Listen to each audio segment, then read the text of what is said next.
We need the bees to survive, and without the pollinating bees, we wouldn't have an ecosystem. My responsibility as a beekeeper is to keep them as healthy as possible, and in exchange, they give me something back. I want people to know the truth and what to do to be a beekeeper, not a bee haver. A beekeeper actually keeps the bees alive. There's also times after a long day, you go out to the bee yard, you sit on your little 5-gallon bucket, and you zone out and you watch all the bees work. I feel like I'm getting something. I mean, they're bugs, right? They're bugs.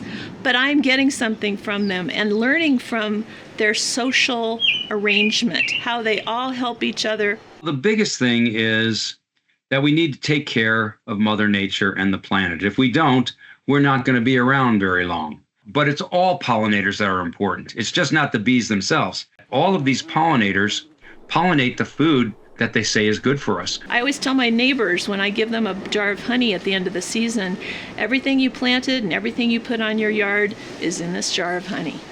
If I could give a message to the public, it would be to keep in mind that you are not an isolated organism. You are part of a community of organisms, and the bees are part of that.